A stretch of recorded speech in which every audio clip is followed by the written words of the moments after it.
नमस्कार, मैं आनंद कुमार खत्री। आज के हमारे लेक्चर का विषय है फेसियोला हिपेटिका, पार्ट फर्स्ट।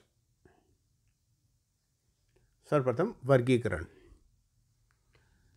फेसियोला हिपेटिका संघ प्लेटीहेल्मिन्थीज का जंतु है।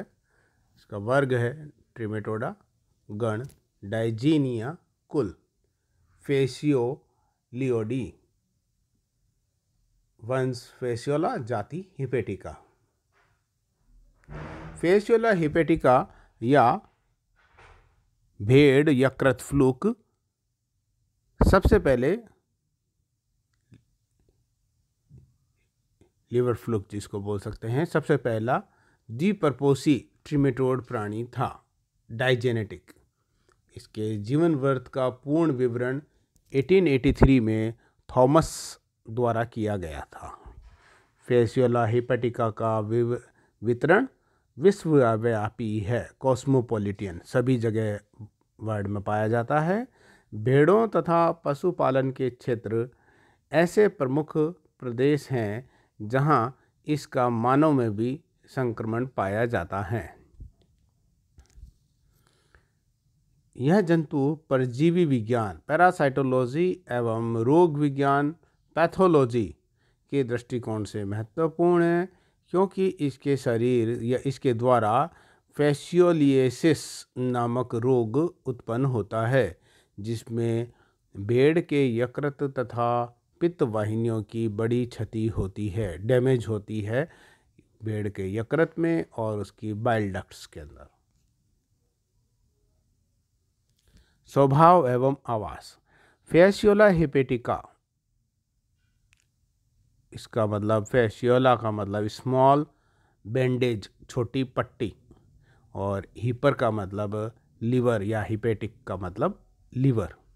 तो यह एक अंतः परजीवी जंतु है जिसका जीवन वृत्त 2 परपोषकों होस्ट्स में पूरा होता है, जिसमें से प्राथमिक परपोषी प्राइमरी कशेरुक परपोषी होता है, और जबकि दूसरा गौण या सेकेंडरी या मध्यस्थ या इंटरमीडिएट परपोषी इसका अकशेरुकी परपोषी होता है।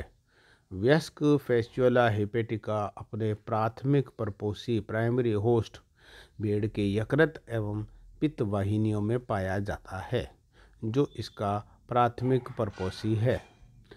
इसके अलावा यह कभी कभी कुछ अन्य कशेरुकी प्राणियों जैसे बकरी, घोड़ा, कुत्ता, गधा, बैल, हिरण, बारहसिंगा खरगोश, बंदर, हाथी, मनुष्य आदि में भी पाया जाता है, कभी कभी पाया जाता है। इनमें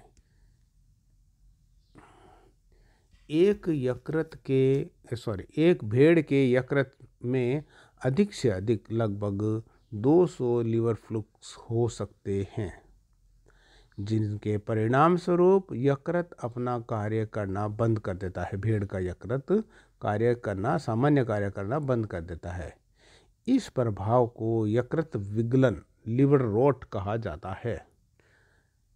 फेसियोला हिपेटिका अपने जीवन वृत्त का एक भाग मध्यस्थ परपोषी और लवण जलीय गैस्ट्रोपोड्स में व्यतीत करता है। मोलस्क होते हैं गैस्ट्रोपोड्स, उसमें तो जलीय गैस्ट्रोपोडा या तो लिम्निया ट्रैकेंटुला होता है, और या फिर प्लेनोर्बिस, और या फिर बुलिनस। इसकी कुछ जातियाँ होती है, उनमें ये अपना मध्यस्थ परपोषी के रूप में जीवन व्यतीत करता है। बाह्य आकारिकी। फेसियोला हिपेटिका की बाह्य आकारिकी, एक्सटर्नल मॉर्फोलॉजी। फेसियोला हिपेटिका यानी कि लिवर फ्लूक की शारीरिक संरचना लगभग प्लेनेरिया की संरचना के ही समान होती है। सर्वप्रथम इसका आकार एवं परिमाण, शेप एंड साइज। इसका आकार कोमल अंडाकार एवं पत्ती के समान, लीफ, सॉफ्ट ओवल शेप्ड, पृष्ठाधारी चपटा होता है, डोर्सो वेंट्रली फ्लैटेंड। इसकी लंबाई लगभग 1.8 सेंटीमीटर से 3 सेंटीमीटर तक होती है। इसका मध्य भाग से ये थोड़ा आगे इसकी अधिकतम चौड़ाई पाई जाती है 0.4 सेंटीमीटर से 1.5 सेंटीमीटर तक। शरीर के इस भाग से आगे एवं पीछे दोनों तरफ ये संकरा होता है, बीच में मोटा होता है। अगला सिरा कुछ चौड़ा और गोल, जबकि पिछला सिरा कुंठित, ब्लंट एवं नुकीला होता है।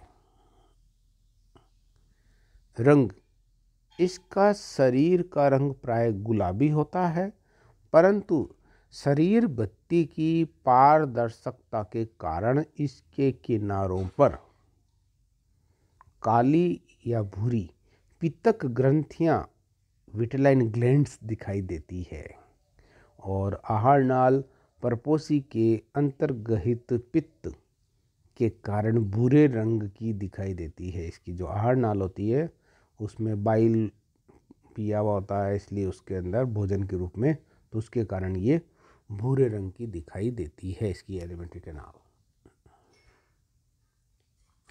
ये इसका डायग्राम है जिसमें दो अलग अलग फेशियोला दिखाई दे रहे हैं और इसमें इसके डिफरेंट स्ट्रक्चर भी दिखाई दे रहे हैं जिसकी हम आगे बात करेंगे। मुख शंकु, ओरल कोन, इसके अगले सिरे पर एक स्पष्ट शंकुवत उभार मुखपाली, ओरल लोब या हेड लोब, सिरपाली होती है।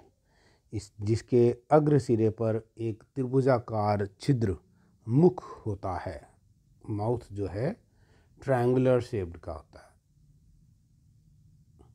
चूसक, फेशियोला हिपेटिका में दो छोटे छोटे चूसक होते हैं, जिनमें से एक को अग्र चूसक, एंटीरियर सकर, एवं दूसरे को अधरीय चूसक, वेंट्रल सकर कहते हैं।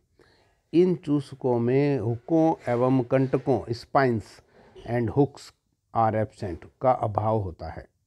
अग्र चूसक, यह एक प्यालाकार पेशीय अंग होता है एवं अग्र या मुख्य चूसक, एंटीरियर और ओरल सकर के केंद्र एवं तली में मुख्य स्थित होता है। जो एंटीरियर या ओरल सकर है उसके सेंटर में और वो भी तली में, मतलब अंदर डीप में मुख्य स्थित रहता है। इस चूसक का व्यास लगभग 1 मिलीमीटर होता है। मुख्य चूसक की पेशियां मुख तट से आरंभ होकर चारों ओर चूसक की परिधि तक फैली रहती हैं। यह एक आदर्श चूषण अंग होता है जो चिपकने एवं भोजन ग्रहण करने का कार्य करता है। अधरीय चूसक, मुख्य चूसक से लगभग 3 या 4 मिलीमीटर पीछे अधर तल की मध्य रेखा पर, वेंट्रल सरफेस पर, और वो भी मिड लाइन पर, कटोरे के समान, कप शेप्ड जिसको बोल सकते हैं, या एक आसंजक चूसक और पाया जाता है। इसे अधर, वेंट्रल या पश्च चूसक, पोस्टीरियर सकर या एसिटाबुलम, तीनों कुछ भी शब्द काम में लिया जा सकता है। वेंट्रल सकर, पोस्टीरियर सकर और एसिटाबुलम, तीनों में से कोई भी काम में लिया जा सकता है। इसमें कोई छिद्र नहीं होता है और इसका व्यास लगभग 1.6 मिलीमीटर होता है। ये सिर्फ चिपकने के काम आता है। छिद्र 5, इसमें शरीर के अग्रसिरे में मुख के अलावा 2 स्थायी छिद्र और पाए जाते हैं। इनमें से एक तो इसमें जननिक छिद्र होता है या जनन छिद्र या गोनोपोर या जेनाइटल पोर, जो कि मध्य अधर सतह पर एसिटाबुलम से कुछ आगे की ओर स्थित होता है। डायग्राम में दिखाते हैं।